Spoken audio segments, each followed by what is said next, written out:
Welcome back, guys. In this video, I'm going to be doing another arm wrestling video. If you guys watched my last video, you saw basically the introduction to arm wrestling and how to get prepared and like the basics that you need to know. In this video, I'm going to go over recovery. And maybe at this point, you just started arm wrestling like I did, and you're dying.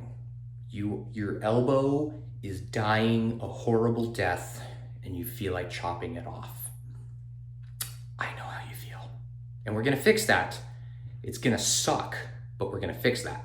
So regardless, if you're a beginner, you get into arm wrestling, you're gonna have the beginner pains. And it's not like muscle soreness. So if you do some bench press and it's been a long time, or you're just beginning doing and you get the muscle soreness, no. This is a different animal. And if you've arm wrestled, you know, it's like nothing you've ever dealt with before. So don't even think about that. Now, let's get that out of the way. It's different. It's about 1,000 times worse than that, or at least it can be. If you're seasoned in working out, it won't be as bad. But if you've been off the weights for a while or you've never touched weights, it's gonna probably suck for you. But if you're really interested in arm wrestling, you really need to keep going and not be discouraged just because you have some elbow pain or some wrist pain. So let's get into it. What do we do for recovery? It might be a little bit of a surprise, but exercise. That's what we're doing for recovery. Now remember what I said in my last video. If you haven't watched it, feel free to watch it. It's a quick video, but you don't have to have a pulley system. You can have very, very simple equipment to get the same outcome. Just weights, strap, those are your bread and butter. Just get something along those lines. I will be using this, but if you can use the same methodology and the things that I'm doing, do it. And again, if you watched my first video, this is gonna look very familiar. The things that you're doing for recovery are going to be your exercises. Now, this is all I do. All I do is table time, so I train with my group and I do recovery. Because I'm a beginner, I'm not gonna crush myself with heavy weights starting out. I need the experience, I need the technical skills, and I need to go to practice fresh. I need to have everything healthy and fresh. And if I go in sore and I'm not giving 100%, I'm not really getting 100%, if that makes any sense. So we're gonna start off and we're gonna do rising. I've only got 20 pounds. Certain exercises you might need to go a little more. This one I think I need to go up maybe 10 more pounds. But I've only got 20 pounds on here. Now you're doing I'm doing 30. This is strictly for recovery and blood flow. We're not trying to grow gigantic arms. This is for recovery. So, same thing as before. Scoot that back a little bit. We're gonna do rising. That's all we're gonna do. We're gonna be here for 30 reps. It gets boring after a while, but get into it. Make it a rhythm. You can also tie two things together.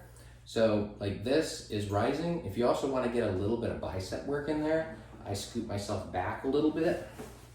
You don't have to stare at my face anymore. I'll get out of the way. But you do a curl and your rising action. Trust me, you'll feel it after 30. And if you don't, go to 40. And if you still don't, too late. You should not be going to failure, but when you get to 30 or 40, you should really feel the blood getting in there. You should feel a burn.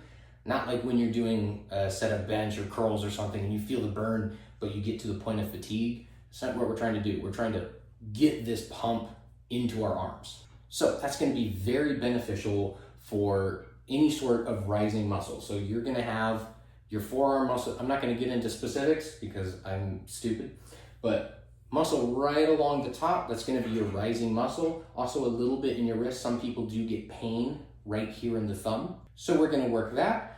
If you want to, you can go through all sets of these. This is what I do is I go through each one of these, but I do it at least 3 times. High reps, low volume. And just like before, we're getting into our pronation. Again, if you watched my first video, this looks familiar. And we're gonna be doing this again for like 30 to 40 reps. We're not killing ourselves, but we're getting it in. It's gonna get all the blood flow. Now this one, you can definitely hurt yourself when you're at practice because this muscle right here, your pronator, is gonna be super weak. Unless some construction workers, certain jobs like that, they do use their forearms a lot and it won't be as bad. You guys are special. But for most people, these little muscles, they're not used very often. So this, you definitely gotta do, get that blood flow, get those nutrients in there. And again, if you wanna make this one into a compound exercise and not just work strictly on pronation, you can do a little bit of the motion like you would in an actual match. But I usually don't unless I'm really getting into it, but we're just working on one muscle. All right, we're almost there. Next up, we're gonna be doing cupping. So your regular cup, I usually, if I'm on a real time crunch, I'll do it like this, but I don't think this is the best method when it comes to cupping. I think actually having a physical implementation, the rolling one that I have is the best. But if this is all you got, work with what you got, get the blood flow, get the pump started in your forearm, and get your cup going. I already feel it.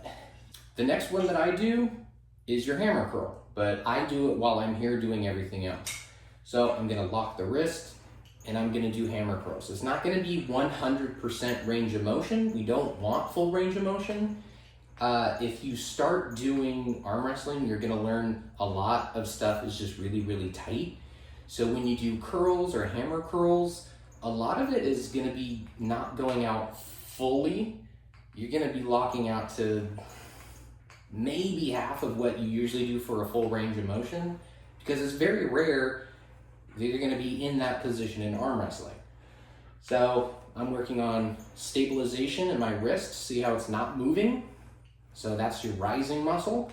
And you're also working on, of course, your bicep right in the top. You'll feel it right in here. And you're also working your forearm again.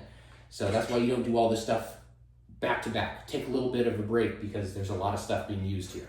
So at this point, you should be getting a little bit of blood flow. My arm feels about halfway there.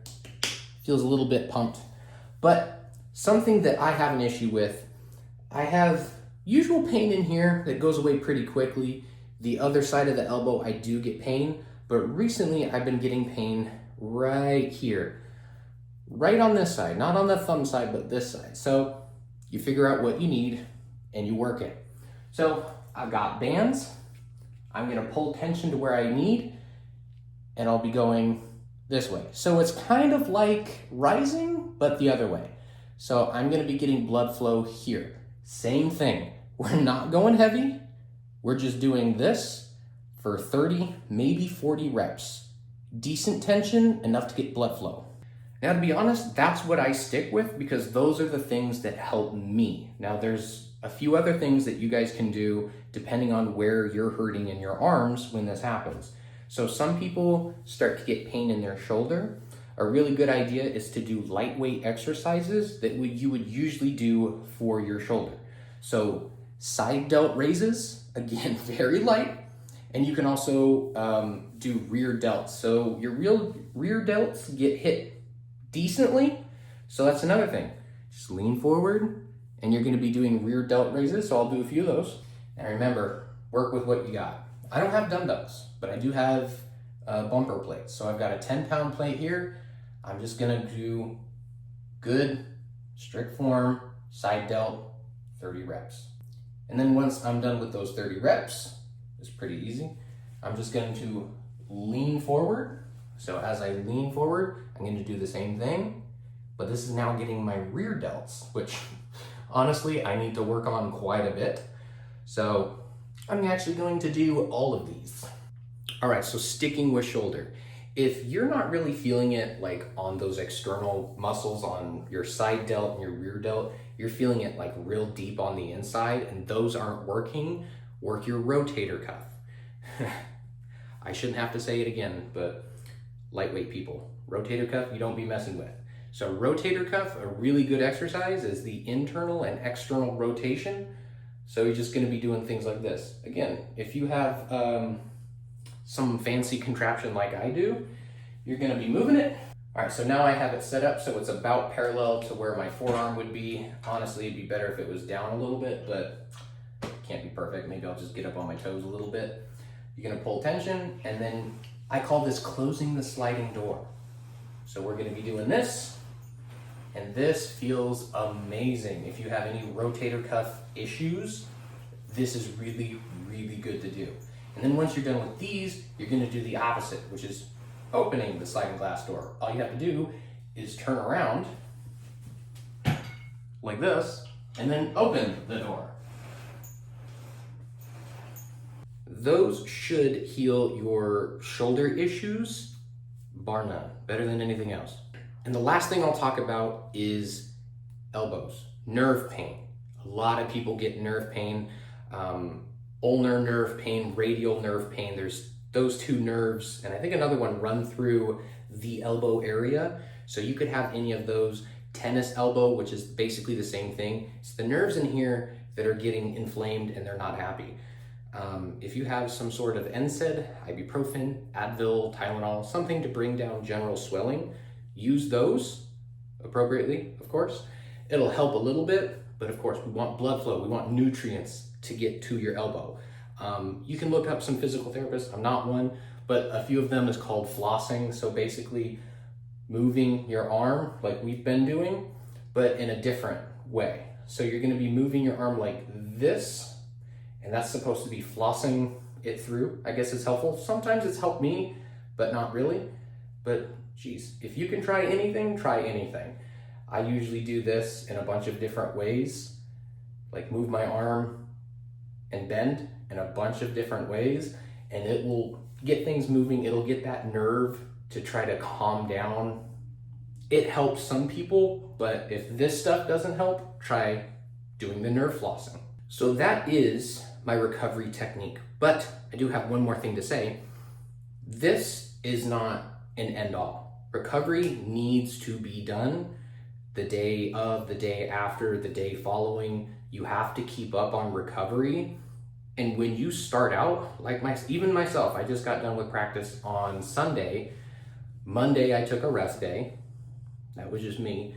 But Tuesday, Wednesday, today's Thursday, I am still doing recovery. And after you're done with recovery, you think you're gonna feel amazing? You do. Till like 10, 20 minutes later, then you're gonna start to feel it. Me, elbow pain. I get a little bit of wrist after this, but it's a lot of elbow. You feel like your elbow is like throbbing. That's good. That means you work the elbow, not too hard, but you got a lot of blood flow in there and you got a pump and starting to go down. That's what you want to feel.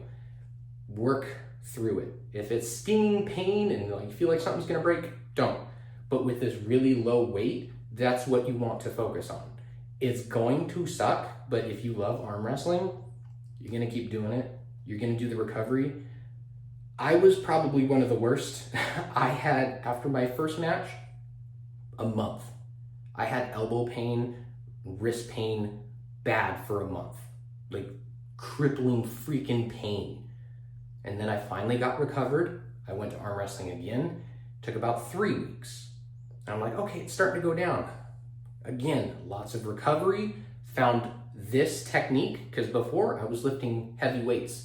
I was doing all the stuff that I showed you, but with really heavy weights, like sets of like 5 or 10. Bad idea. You're gonna put your recovery way further out and you're not gonna get the results. So do those, lightweight, and about my third, maybe fourth arm wrestling, I'm now recovered in about a week. Really good arm wrestlers that have been doing this for a while, 2-ish days, like regular muscle soreness. You need to build up your tendons, your ligaments, those things that don't usually get built up. Those are the things you need to build up for arm wrestling. The rest of it is actual muscles, and then you have the regular recovery time for muscles. I'm not there yet. If you're a beginner, you're not there yet, but work on it. Do the recovery, get back in there, get some table time, and I'll see you guys in the next video.